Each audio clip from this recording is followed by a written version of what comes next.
before we get into it. I've always liked it, and it's something that people always train for 6 months or 6 minutes. We've got to make sure we time them for the best. The best 3 minutes of their life have got to come out of that finish tower. So that's why I have a little bit of passion on it. Okay, let's go.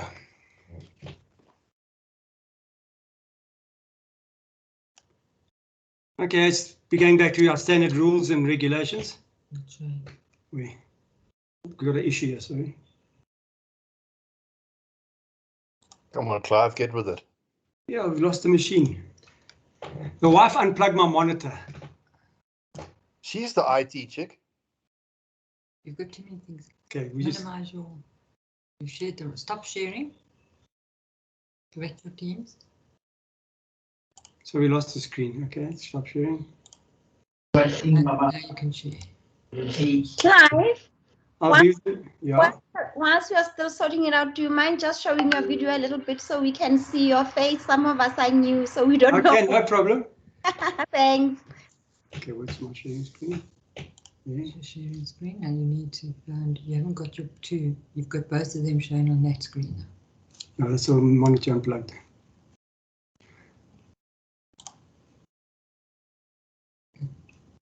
Go into PowerPoint.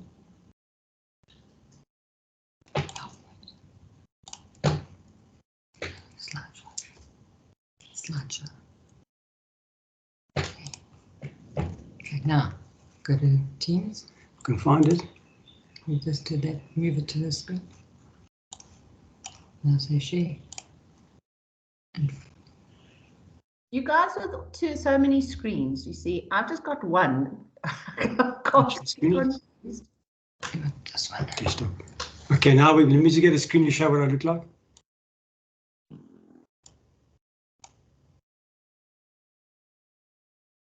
okay, I can see you ugly. Okay, that's my ugly face. That's Clive Murray. Thank you, Clive. You're welcome. Okay, let's get to our next screen. Let's begin again. We've got some bearings now. Okay, obviously everything that pertains to racing and the regatta itself comes out of rules of racing, as well as the handbook for rowing officials. I see the dates there are wrong, but we're not too worried about that. If you are really passionate about it, do some scrounging around and start looking at rules of racing across the world. You'll be intrigued to see the different rules and how close they relate to ours and how many people have adopted ours in their rowing rules.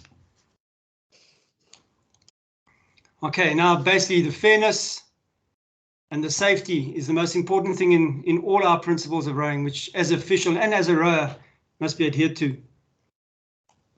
Okay, what is our definition of fairness? Our reason we stick on this because we've got to be fair, whatever we do in the finish tower, whatever we do out in the water.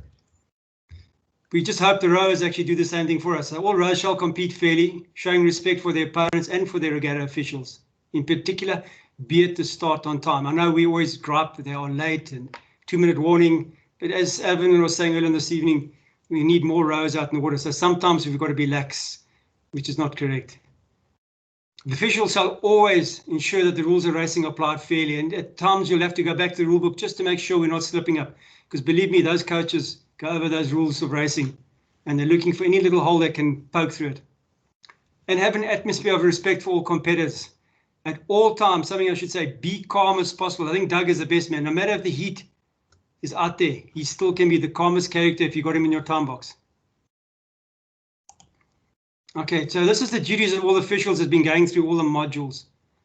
And we are going to be counting or working on judge at the finish. And we'll do a bit of talking about Regatta Master, which is the system, for those who don't know, the system that we use for the management and the administration of the regatta. Okay, here we go. Umpire at the finish. This is not necessarily the judge at the finish, but this is the umpire, his last task. This is when he communicates to us in the finish tower. We have a starter who starts the race, he communicates to the starters, but the umpire at the bottom is the first man of port of call. That's our first communication point. When he gets there, he should wait for 10 seconds or 15 seconds to determine if objection is raised or anything is wrong with the race. So you as the judge at the finish got to ensure you watch what he does. Once he has done his flag thing, you can then move on and do all the necessary. If you are unsure with the result, consult with him, consult with the other officials Don't be scared to talk, but never ever go to the POJ, because he's the end result of, if there's an objection, he's got to be the judge of the whole story. So at times, Evelyn, I think, is the best at VLC. She called on everybody around to make sure that her decision was correct. And never ever ask him, what do you think? Because he's just going to snub you off. Once you've made your decision, always advise the POJ, this is your decision, and then move on with your next race. Any questions about the flag and the waving of the flag?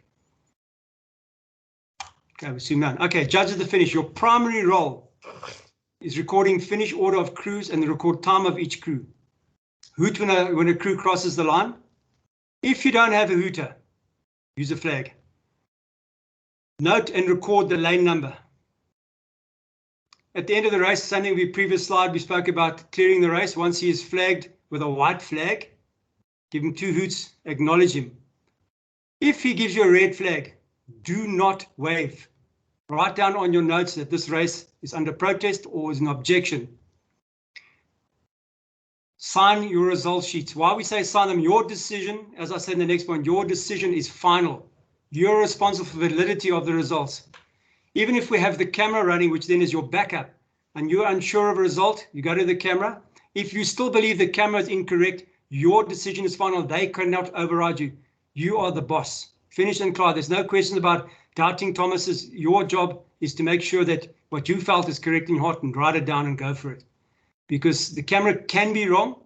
It can be incorrect timing, incorrect race areas, and your decision is final. So even if they come to consult with you, only then can you make your decision. Nobody can override the decision of the judge at the finish. Okay, the judge at the finish is made up of a whole lot of people. Scribe, start timekeepers, and the finish timekeepers. So just in that nutshell, we're talking about 5 people just doing manual timing. To me, the scribe is the ears of the judge at the finish. She's going to do all the listening and all the writing. Record the start time. Record changes to the race on her hymn sheet. Any penalties that have been brought across, penalties such as scratchings, will get them further scratchings and did not start, did not finish. You need to make sure the bow balls that the judge at the finish has called have been written down clearly, and you understand what you've written down. Be very sure, because that's the end result. She can't remember, or he can't remember what she called. You are the best part about it. You're going to be the ears for that. Okay, start timekeepers. This is a job that to me is just shunned around. They are the most important people to get the timing right. Sit there with binoculars and looking for the red flag. And I found, while I've marked it here, mark the watches with a piece of tape or a postage stamp for every race number. So if you've got a pair of watches, you're doing race 35, make sure you mark them 35. When they're passed on to the next team, they've got race number 35 in the hand. They know what they're timing. We don't have an error of overlapping watches or clearing wrong watches. It's a simple little process, but it'll make life easy. Watch for the red flag. If the red flag can't be seen, climb on the radio and straight away say to the POJ, I can't see the red flag, let's change to a white flag. That's the time you can get the start to be made up with the white flag, just because of the fact you might not be able to see it. Get to know your stopwatches, which is your start button, which is your finish button. Sit with POJ, they will show you through it. Okay, then we move to the timekeepers, the finish timekeepers. They are going to be under instructions of the judge at the finish. He'll probably tell you to stop talking or put your cell phone away, and let's get in front of the line and start timing the races. We're stopping the races on the lap button. Once again, takes a lot of concentration, takes practice, but take your time. Don't be scared. Make sure the lap button is pressed, and don't clear the watch. Just as a word of advice, don't clear or stop the watch. Let the watch rather run when you finish timing. Let the judge at the finish, once she's seen the watches and she's given them to scribe, then let her stop or let him stop the watches. I find it's the easiest way. It avoids unnecessary clearing of watches or watches being incorrectly stopped. Rather let them keep running. Okay, the next part of the judge at the finish is the regatta master admin, Uncle Philip's office. We haven't got it in the exam, and to me it's an important part of South African rowing. We can't run a regatta without regatta master. At the moment, it's always that we call it the dog's breath. It's downstairs. Everybody just passes things on and gets slow and fast and slow and fast. But it's an important part that we have to suck in. It gives us a way of moving results around, communicating to people, and everything is looked upon as it's the officials, but it's just regatta master. It's just one man doing the job. So if at all times, if the scribe can have his sheets clear, timelessly down to regatta master, the regatta will run smoothly. Link system, so the guys are new, the guys who don't know it, it's a timing system that's used across the world. It will be used in 2023. They're bringing out cameras as well for 23. We will be using our system as well at 2023. So it's not something that's inherent just for our country. It's across the world.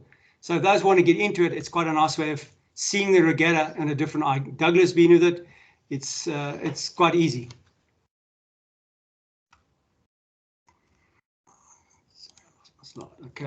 Okay, here we go. Judge of the finish. This is the previous regattas. I've seen a couple of errors where judge of the finish or scribe has been recording certain items as the penalty. We call it the penalty. So DNS did not start. This would be an event where a crew did not scratch and was not present at the roll call at the 2-minute warning.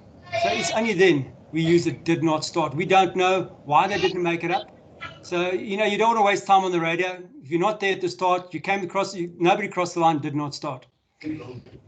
If you finished the race, well, you didn't finish the race, you either capsized or you went off the course and you didn't want to come back in the course, DNF. It's widely gets recorded because some regattas, not in our country as such, but DNF is a penalty. They actually bill them for not finishing a race, or sorry, bill them for not starting a race if they have entered. Scratch, again, is between DNS and scratch. We've got to differentiate. Did they scratch or did not start? So that's also an important thing because the regatta's coming up. There is a billing as well in terms of you were scratched and you had entered. So again, it's the decision that's not made by the judge at the finish, but it's from POJ or Control Commission, and will be relayed to the judge at the finish so they can then put it down into the documentation. All the sheets that you guys write on in the TAR do go to POJ, and they are then verified and checked after the regatta just so you can get statistics out of it. And this is an important part that we make sure we record those 3 items that we are allowed to record. The judge at the finish, only one that they can actually, well, only 2 that they can record at the moment is DNS and DNF. The rest are not decisions made by judge at the finish. Okay, again, penalties, DSQ. Not a call from the judge at the finish. Previous regattas, I've seen some guys have written down their DSQ. It's not for finish TAR to get involved with that. So it's something that's quite a harsh thing to be disqualified. It gives you the points as you see down there. Again, not a call from the judge. Removal of crews from events. Reason for disqualification. It must be documented again by the scribe. And you can see the penalties of the reason why. What they've actually done to get disqualified. So it'd be quite harsh. Excluded. Okay, we had an incident where a umpire decided he was going to call excluded. Again, it's not. It comes from POJ. He's got to come up with the reason why the race has been excluded, issued 2 yellow cards. And again, it must be communicated to regatta master and to yourselves at finish TAR. The fact being is it has to go through. If there's a progression, we need to be able to do the progressions correctly with a boat that's been excluded. They might have come first. So therefore, we have to sort of exclude them from it, from the progressions. Quite important if there's a progression on that event. Another one that happened the last regatta, relegation to last place. We had 4 relegations, mainly because something was wrong. Boat underweight, cocks underweight. And it's quite also another one that affects the progression and the points. So even if you came first, relegated to last place, your result will still go out there, but you cannot move on to the next event. Relegated last place means you've done your heat, you've done it, you had a penalty, can't move on to the progression. That's about the only ones that we really can get involved in the time box. Okay. Any questions about the penalties?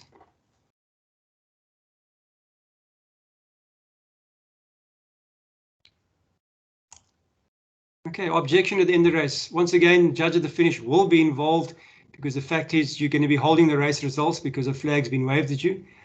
You must try and get as much information you can while you're sitting up there, watch and see, because maybe you'll be called upon. Did you see this? Did you see that? So it's something that the judge at the finish does get involved with. On the hymn sheet, on the scribe sheet, must write out there's objection, who objected, and which was the umpire that actually was involved with that. We'll get to the timesheets. There's a couple of information we need to write down there so we can save ourselves time in terms of when you come for an objection, how to get around that things. And the same thing again, regatta master must be involved, because the minute there's a race with an objection, get that timesheet down to the regatta master guys. They can then flag it on the website that there's a protest or an objection, which means we are looking at it as officials. People on the web can see no result out there, but the race has been marked as a protest race or an objection race. And we don't have coaches coming flying upstairs. Why there's no results? What's going on? And I just find it's quite important that we actually communicate to regatta master that so-and-so race is under protest, and then let him flag it. And we don't have anybody coming to query the results or the lack of results.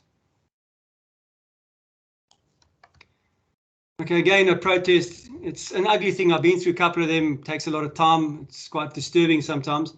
It's going to be a written thing, and then the POJ will obviously call a jury, and then they'll do the necessary thing. But it's part of racing, so we'll have to just get by with it. But as judge of the finish, be aware you will be involved into it.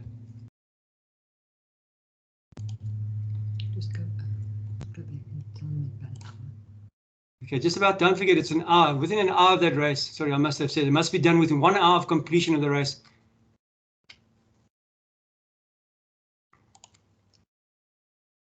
Once again, it's please an appeal. I've yet to have been through an appeal in my 15 years. I've yet ever been through an appeal. I don't know if any else have been through an appeal, but maybe one day it'll come. We're not too sure. Okay, any questions so far before I move on to hymn sheets and time sheets? Just let them know who's in the appeal. Who runs the appeal. Okay, the appeal is normally run, well, the jury is run by nominated people. On the back of the regatta of the umpires hymn sheet, or the regatta notice, sorry, not the umpires hymn sheet will be who's been nominated for a jury. Evelyn's got her hand up. Evelyn, your hands are down. Yeah, are you going to talk about heads races? Well, I will talk about head races as soon as we get through the next one, yeah. Okay, no, that's fine. Okay. Okay, a lot of guys have seen the hymn sheet out there. I've had a lot of questions over time as to why, what's all the numbers, what does it all mean? Okay, so you see I've rung it. That's the event assigned by ROSA, because sometimes we get race number 15 heat, and then it goes blank. So just be aware why the numbers and where the numbers are sitting. So we always try and work with race number at all times. And if you have to call the race number, the event number, and then the necessary discipline under 15 skulls, it just makes it easier for people working on sheets who tick off. We tick off everything as we go through in terms of when we time, we tick off one by one, so we know where we are and why we stand, where we stand on the day in terms of the timing. Okay, the race number, it's across the entire regatta. You'll see 1 to 50. We can never, somebody says, I'll just slot another racing. We can't slot a racing. We can't have a 15A and a 15B. So that is set in concrete across the entire day. Once Gaynor's closed the regatta, that's the numbers that will be assigned to him. Okay, this little block scheduled. This is exactly what's displayed on the website. Scheduled, and then if we cancel a race, it will be up there as well. If there's rain, if there's a protest, this is why the protest objection, we need to get those out so they communicate to the coaches and to the parents that certain races been held up, and that's why there's no result.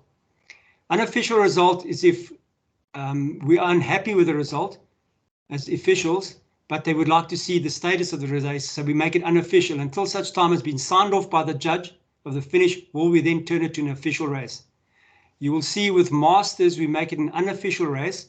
The fact being that that's not the official result. The result goes to another website, which then gives them the prognostic time. So that's why you'll see all masters races will be marked unofficial. And that's only time when they'll be marked unofficial. Just explain prognostics.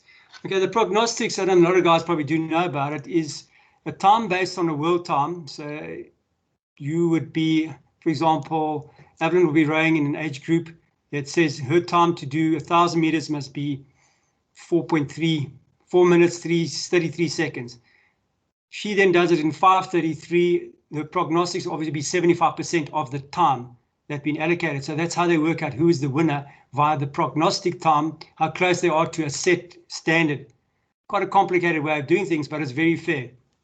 It took a while to explain to a lot of people in Buffalo who do not want to do that. But I find it's quite fair when you start seeing the results coming out now. Okay, progression rules. That's something we don't want to go in. It's quite complicated when it gets to the bigger events in terms of FISA rules, how they do their progressions. But in ours, rather make sure you know of it, that if there's an objection or you have a clash down the water or the judge at the finish can see there's going to be a clash, know what the progression ruling is. The first two boats are through and the rest have a big smash up. Nothing much more you can do. The two boats through, done and dusted. So take heed of the progression ruling.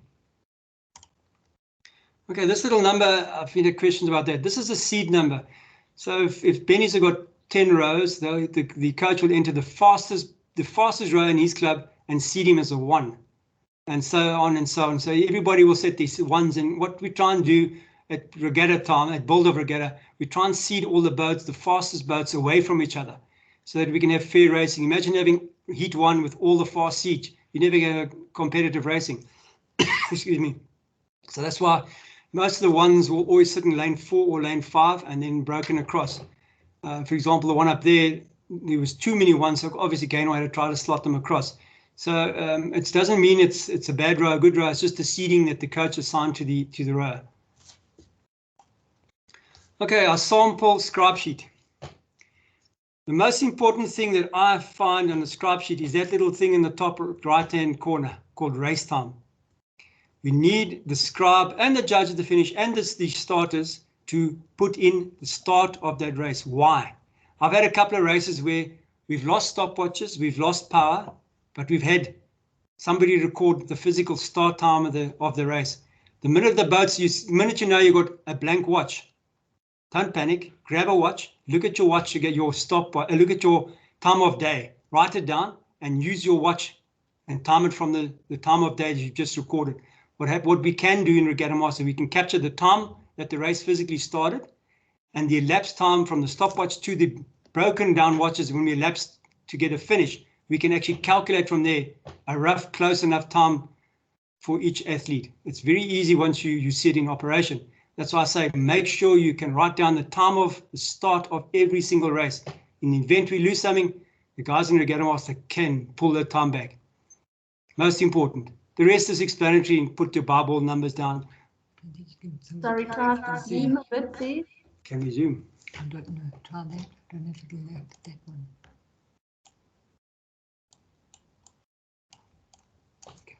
That better.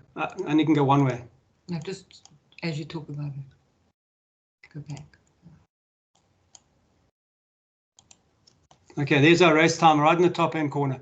Same thing applies. Try and get the umpire's name down in case there's an objection. And at least we can then record it. So as far as I'm concerned, race time is the most important time. So once again, if you got the race time, you lose all the watches, look at your time of day, write it down and grab a stopwatch and start it then. And then get the elapsed times of all the boats.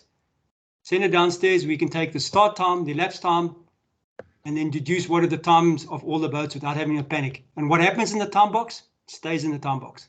So if you're 30 seconds out, we'll have to adjust it and work it out. The hand up, Evelyn.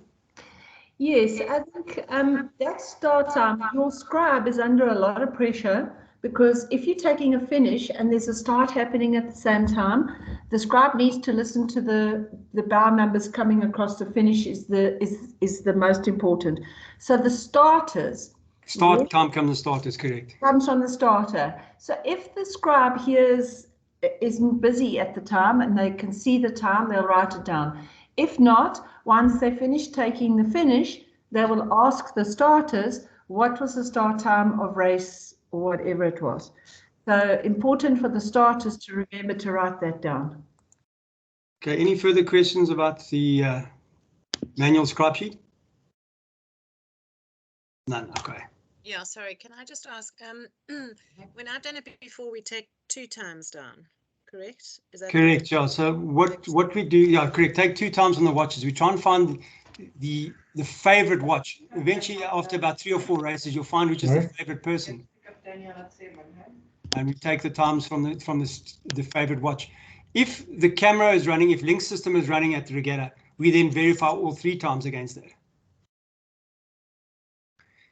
And it's then we use that as the norm. If you find you get it happy, somebody's got a good finger, and you actually can work across the times. We find the times are quite accurate. People are quite good once they get into it. After 4 or 5 races, you'll see they are very, very close. When we get to the link system, we find sometimes the guys are within 0.01 of a second to the link system, which means the fingers are good, the eyes are good. Yeah, great, thanks. Okay, what is regatta master and finish links? Because we talk about this and what it's all about. Can you guys see that screen? It's not too bad. Okay, recording and publishing of timing results. That's what we use it for.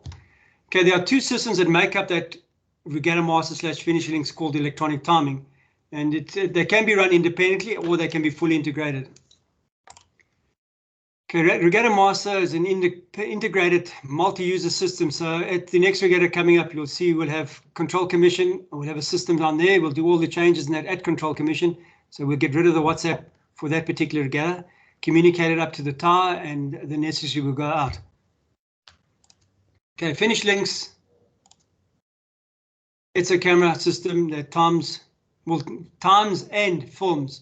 The starter will initiate the timing device at the water's edge and at the start, and then we will then trigger the camera to film all boats crossing the line and take their times off their bar balls.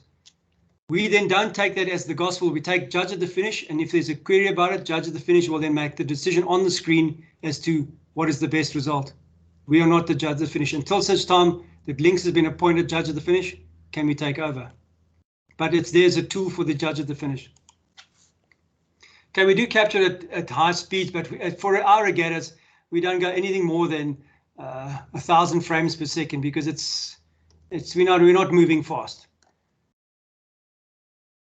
Okay, we do it at major regattas, and it'll come along as we get into it. It's used across the world, just as I was discussing before. So this is where it is happening, where it is used, and it's an ongoing development, something that gets developed and changed all the time.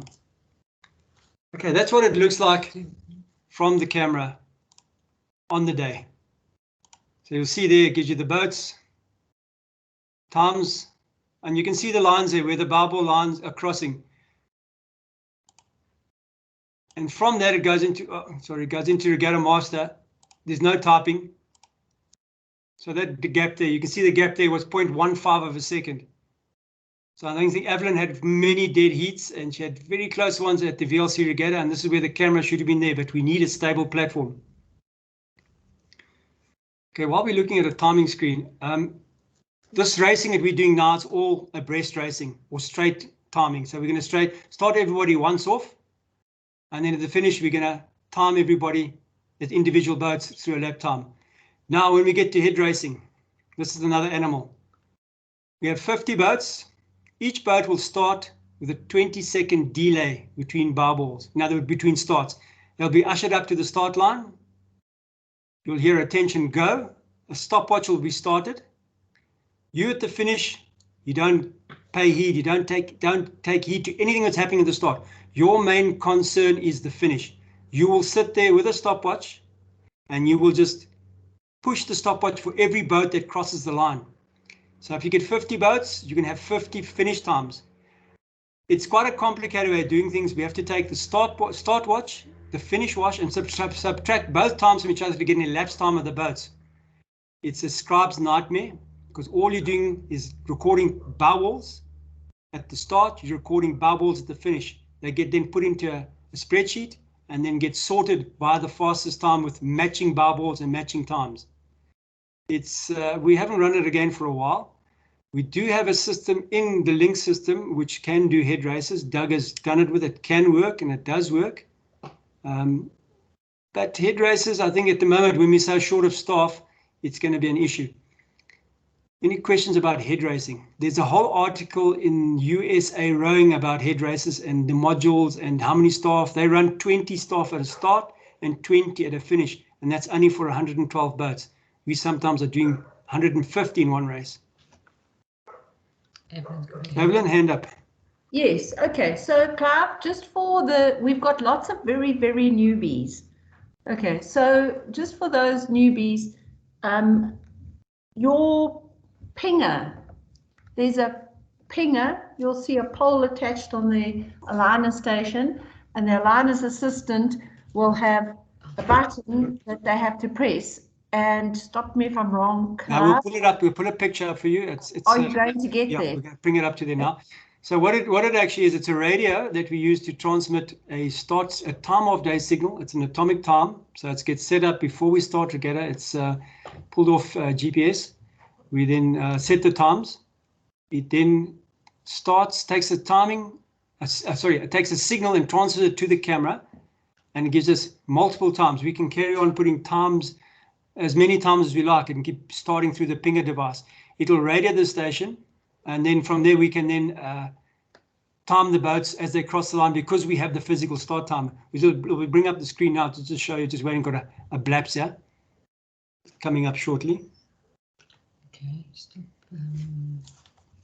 So basically, the starters in the tower are pressing the stopwatch, looking through the binoculars, and the aligner's assistant is pressing the pinger, which is starting the camera. Correct. We'll get it to you right now. Just need to close some of my screens down here. Got too many screens again. I'm busy. You see the IT person with multiple screens. I'm busy. I'm busy bee. Okay, let's find now. See if I can share my screen. See, I'm only working on one screen now and I'm battling. Get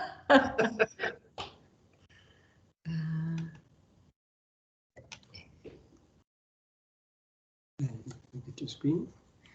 Okay, it's Clive.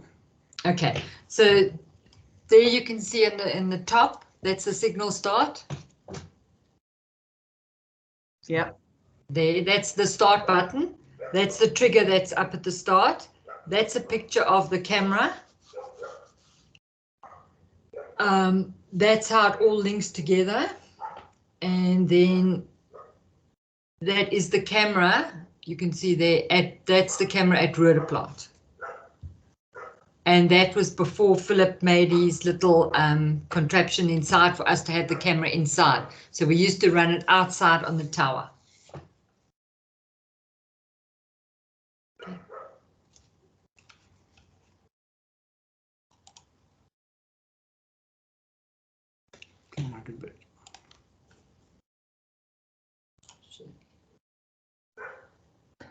Sorry, just one thing about the heads races, also for those newbies. So before we start the head races, you start all the stopwatches. So you gather everybody together and all the watches, and you go 1, 2, 3, go. And we only want to hear one ping. Oh, that's fine. And all the watches start at the same time. So that the people are starting it at the start and the people are starting at the finish. That's how you get the difference between the two, because all the watches have been started at the same time. So the cardinal rule is never ever to clear those watches, right? Yeah, we normally, I think basically because it's not in the exam about the head racing, it's we can have a session just about head racing, and it's actually mind-boggling sometimes because it does confuse the hell out of everybody. It's something that we will go through again and readdress as head race timing. But I think for breast racing, this is straightforward. Head racing, yes, as Evelyn says, start all the watches together, go out with live watches, time the races, come back, subtract one watch from the other watch, get an elapsed time per boat, and then hope to God that you got it right. Otherwise, you get coaches on your back. And then the parents don't understand why you couldn't do that in 30 seconds. We worked it out. If you do 150 boats, so you've got 300 times to analyze. And it's all down to seconds, milliseconds, capturing times manually. Yet at the moment, we do fancy stopwatches called NKs. We download the system, download the watches into an Excel spreadsheet, and then do the sorting and then post them back up into Regatta Master to get the elapsed results. Okay, a couple of quick. What if this is something that take heed of it? A crew crosses the finish line with a missing row. What do we do? As in the judge at the finish. Anybody want to put their hand up and see their answer? Do we allow them? Do we take the result, or do we make the result invalid? Any takers? the DNF, they didn't finish as a full team. No. Do we exclude the result? No. Do we make the result valid? Make the result valid. You can come down the water, one rower, one cox. It's still a valid boat. Even if it was 7 people who jumped out, it's still a valid boat. But you do need your cox, Clive. Cox has to stay in the boat. My next one is a crew in a cox boat crosses the finish line without a cox. What do? Do we exclude them? Yes. Or do we have to? We exclude the crew. Those are most important. Just take heed of those who write in the exam. Questions in the exam. So once again, you can come through with 1 rower, 1 cox. It's still a valid boat. But if the crew 8 rowers missing a cox, I'm sorry, your result is invalid. That's basically on a cox boat event, yeah. Something I read up today. If a sculler doesn't cross the line but falls out of his boat just at the line, and his boat then drifts across the line, he's got his hand on the boat, it's a valid result. Quite interesting. I found it in London rowing rules of racing. So, and we don't have that in ours. So it's something that we need to look at and see what is our opinion of that. You're out the boat, but you're holding on your boat and you just press it over the line. It's valid in London. I don't know if it's valid here. Swim it across. Douglas? Doug? Yes. I see your hands up. Oh, that was from a while back. Sorry. Okay, you've been overseas and seen some of the rowing. Have you read anything about that? No, not me. Evelyn's been overseas.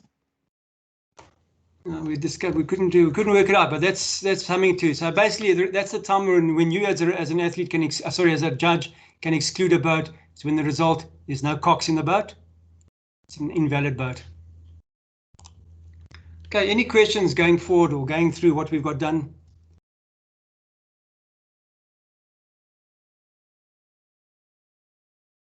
Nothing. Cool. Sure. I think it was. Thank you very much, Clive. Quite a lot of information. I'm sure there must be some questions, guys. Nothing. It's straightforward. It's the time box. Judge at the finish. Next regatta. All of you. You can put your hands up. Andre Becker put his hands up. Maybe Mr. Bucket. Yeah, just an observation, 2 things. Having piloted many times, it's very onerous on a pilot at the start to want to record a time of start when he doesn't have a stopwatch. So he's got to record the time on his cell phone or his wristwatch, and hope like hell that his wristwatch and the time on the cell phone are within a second or 2 of each other. That's the first thing. And then the other thing is that the same counts at the finish. If you want to record a time as a backup, it's always nice to glance at your cell phone quickly and look at that time. But it's not always possible when there are lots of things on the go. And I think I did ask the question the last time. I was told that you've got to use your cell phone, which displays obviously a globally acceptable time, rather than your wristwatch, because your wristwatch is not always synchronized to the last second. Quite correct, John. Most of the timing, there is timing stations out there is on the web called NDISs, which we set the laptops to. Same thing, most of the cell phones do come from a timing device, a timing station as such, yes. And I think cell phone is probably the closest for all the laptops. When the Lynx camera is running, it gives us a lifetime of every start of a race, which is quite nice, which we document and then can pass on. But I think just a quick glance to the starters to write down the physical start time gives a backup in the event that we end up with cleared watches. It's happened before. We've lost watches and camera at Buffalo, and it was once again just taking the start time and managing to do a lapse time between the boats to actually get an end result within 30 seconds. On the day. It just makes it easy instead of having to do a rerow, because you get these ugly eyes and there's bad looks when you say, sorry, we lost the entire racing time. Go back and row. Doesn't go down well with coaches. Yeah, so I think it would help to have on the umpire's boat for the starter to have a device that displays hour, minutes, and seconds that the pilot or the starter, if it's normally the pilot, can just look at it and jot that down right at the start, and then it's bulletproof. That makes a really good point. So it means we end Yeah. up with that makes it bulletproof, gives us a backup from starters as well as the camera as well as the pilot. Good point. Yeah, and the same for the finish, because I've worked at the finish at one regatta and I found it very interesting and educational, but it's the same problem there. You need to have something that's synchronized that you can do the backup times with, that you're confident on. Good point taken. So we can look into that. Yeah, I think as we get down the lines to 2023, we'll probably end up with a laptop screen or a screen sitting up in the tower that actually will display live times as we're going along, which will be our ideal situation. Some point taken. Douglas? Yeah, Clive, two things. Obviously, either the pilot or the aligner's assistant should be taking a backup time on a stopwatch. Yeah, I think that's standard practice, which came out. I think that should be done. I think we're running out of watches. We need to buy more watches. But yes, I'd like everybody to have multiple watches. But obviously, the other thing to take note of is putting in a well-calculated time works if there's only a single race in that event. If it's a heat, yes, and the progression is on time, then one can't do that. Correct. That's something good point taken. So judge at the finish. If you've lost time, you lost camera, you've got no backups around, immediately radio to the umpire, stop the race. Let's get it going. Within the first 5-6 seconds, if you lost everything, rather do that than let the race roll right through. Evelyn, hand? Yeah, I think the aligner's assistant is the most important because they're the ones who've got the most amount of time to actually be accurate and to press the stopwatch.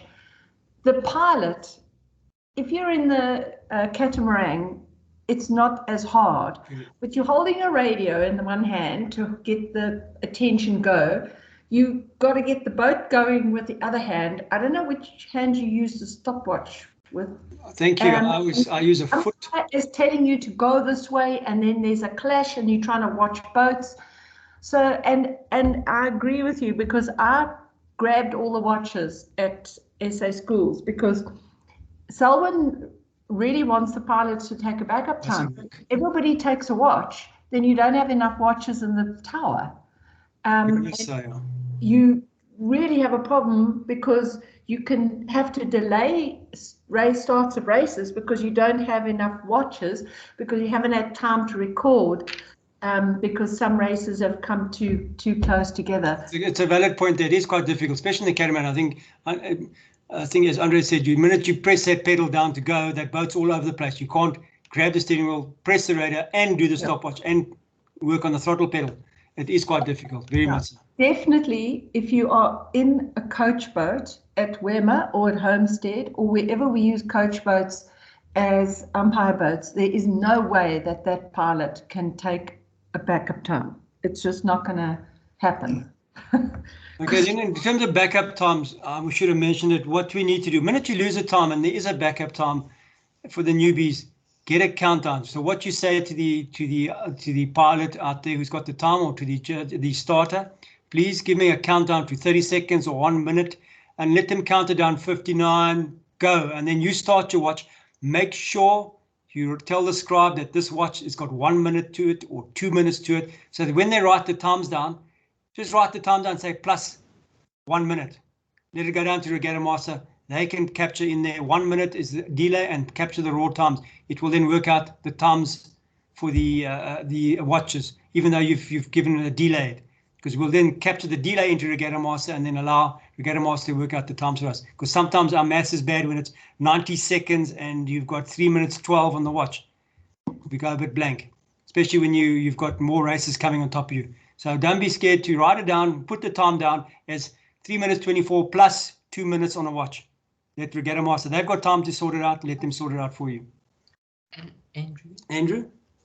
Guys, yeah, so I know a lot of us put a lot of our personal funds into it, but I got a entry-level stopwatch. I think it was at Sportsman's Warehouse, maybe 250, 300 bucks, which I use for the start of races when umpiring.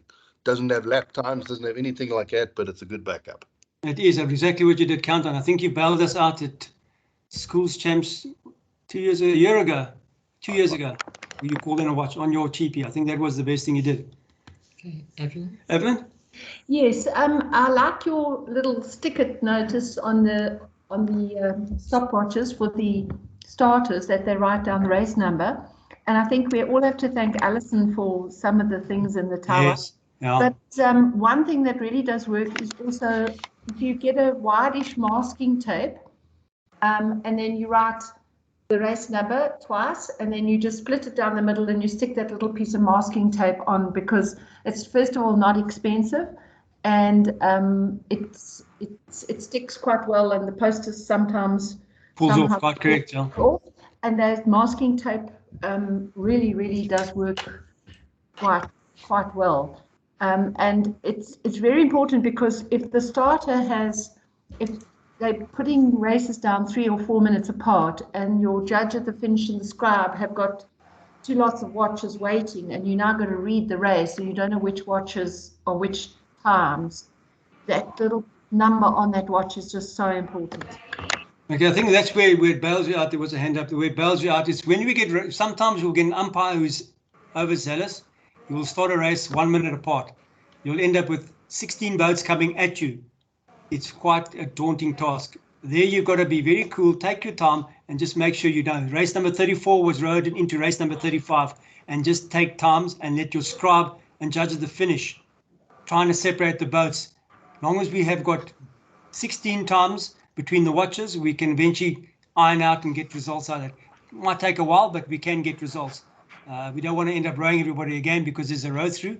If the Lynx camera is there, it can bail you out. It's a backup system that we can time multiple events in one filming of a race and be able to split the boats. But once again, as I say, be calm up in the time box. It is a daunting task when you get multiple races coming at you. Andre? Yeah, just so if the assistant of the liner is timing the watch with a stopwatch, and they press it when the race starts, and they've got 0.1 second when it starts, or whatever it might be, how do they know when the race ends? Because they can't hear the hooter. Well, fair enough. They can look on their watch. Within most races, you can see under 15s will be 4 minutes or 5 minutes. If it's a skull race, 7 minutes. They can basically, when the next race lines up just before it starts, clear the watch. So in other words, if they say within 100 meters we've lost the time, the stopwatch still can be brought into effect. Okay, so it's up to the tower to request the time then. If the tower will request the time, and we never want anybody to say, "Did you get the time?" I think the tower will call anybody else if they lose the time. So because we had some instances where people say, "Did you get the time?" Tower doesn't want to know that. Once we haven't done our job properly, we will call to you for assistance. Yeah. Okay, thank you. Anything else? Douglas? No, I was going to say the same thing, that if the tower doesn't call within 30 seconds, then the liner's assistant can zero his watch. That's all I was going to say. That's a fair point. Just that if a watch is picked up and a watch is cleared accidentally on the way down, we might still be pleading, can somebody give us a time because we accidentally cleared a watch. So that's why I try and make it, yeah. But then we would probably still, then we'd still have one other watch, and we can set the cleared watch from the watch that's still going at time. Yeah, I hear what you say. It does work like that. Buffalo, we lost both watches and the camera, and all we had was one pilot's boat. We had as they say, a cheapie watch on his boat, which managed to save us. But Buffalo, there's 3 people in a boat. It's a different story of, 3 officials and a pilot. So it makes a big difference. Evelyn? Yeah, I think keep the watch running as long as you can. You only need to clear it again until before the next race starts. So, let it go until you need it again. What I want to say is with all of the training that we've done, people tend to get very stuck in the positions that they do. And I think Andre can attest to this, where he's been on the water a lot, but he hadn't been in the finish tower. And I think you really get a better understanding how everything works if you work at each position, because you understand what's important when you've been the liner's assistant or the aligner and the umpire and the marshal and the finish tower. So it really is important. Maybe at the end of the day, you don't want to spend too much time on the water, but it's important to be at each position. You'll find your place that we all have our strengths and weaknesses, but it's really important to try each spot and to get to know each one. Remember, as an umpire, you might do 1 out of every 3 races or 1 out of every 4. As a marshal, you're working with everybody. As a starter, you're working with everybody. As a finish tower, you're working with everybody across the day. 175 races, you'll be putting your glasses to your eyes 175 times. So it is quite a daunting task when you're working up there. You do feel knackered at the end of the day. Carol? No, Madam Carol, your hand was up. I was just going to ask, I wasn't quite sure when I was doing it, why do we take a backup time from the start when we've got the other watch in the finish tower? We always need 2 sets of times and a backup, just in the event a battery goes flat in the stopwatch, a watch is dropped, it then resets itself. We don't have any time then, so that's why we have a backup and try and keep as many live times for a race at all times. On some of the big regattas, we end up with 4 sets of times. The starter with 2 watches, the Lynx camera with its time, as well as a pilot or the aligner station will have a time for us, so that we can actually make sure we keep ourselves live at all times. And also, if the starters do not see the flag and the pilot didn't hold the radio open and they suddenly see the boats rowing, they haven't started the watches. That's generally when you need the time from the aligner's assistant. Yeah, that makes sense, because I must say, the few times I've done it, it's a struggle to hear it coming through on the radio. You have to watch for that flag so carefully. Now, the flag is the most accurate thing. We've seen between a radio and a flag, you get about a 0.4 second delay. You can take a watch and start on the flag or start a watch on the radio 2 different times. You can actually pick it up once you start to get into it and start to write times and capture times. But, it's, as we say, what happens in the time box stays in the time box. So it is a very noisy place. You've got usually an announcer announcing the race. I mean, you've got the commentators, you've got the music going, you've got a radio at the start, you've got people radioing, asking questions. And then also when you have like World Masters, what happens with the World Masters is that there's a winner for every single race. So the winner goes straight to the winner's jetty. Now, we had a winner's jetty at SA schools, but not for every race. At World Masters, you will have a winner's jetty where the winner of every race will go to the winner's jetty. And the judge at the finish has to radio the medals, the winner's jetty, Positions are. who the winner was. There's only 1 medal, so only the winner goes there. So and then you also are having to, like at SA Champs, where you've got boat weighing, you're also having to radio through the result to the boat weighing people so that they know which boats they're going to be weighing if they've decided to weigh first, second and third, for instance. So it's a hang of a lot going on in that finish tower. So as you said, Clive, you've got to be really calm, keep your wits about you. Sounds like we need to learn the lessons from Doug. But so there's a lot of things going on up there. Andre? Mr. Beckett? Andre, your hands up.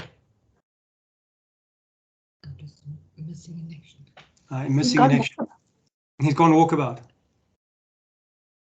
Okay, any questions, guys? I think the time box is relatively simple if you take it step by step, break it down the roles of every person who makes up judge at the finish. It's not just one person, it's an entire team of 7 people.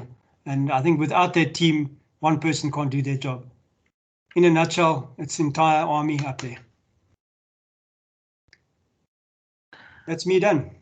Andre, are you back? Say, sorry, that for a national regatta, like you say, well, for school champs, if we do just note to the people allocating people in the time box, but you do need, if you have a winner's jetty, you do need extra people, and if you've got boat weighing, you do need an extra person to communicate that information, because you don't have enough people to also do that task. So we must just ensure, I think, in future that if we are boat weighing and having a winner's jetty, that we have an extra person. Thank goodness for Teeny was there to help me.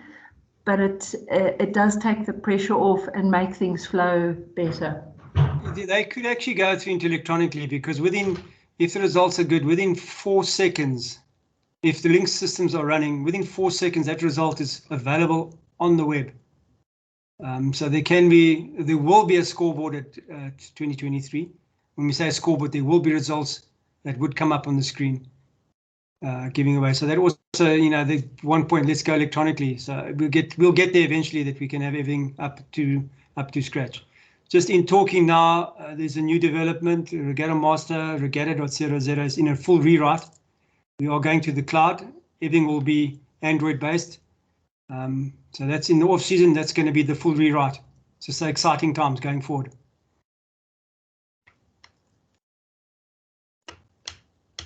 Okay, that's it. Sorry, just one more thing that I think you didn't mention is that Regatta Master also links to the live stream. So yeah, that's basically it's just something that they pull from us. So all live streaming, all the Regatta Master database information is live streamed across the platform to live streaming, as well as to the physical web, which everybody uses Regatta results.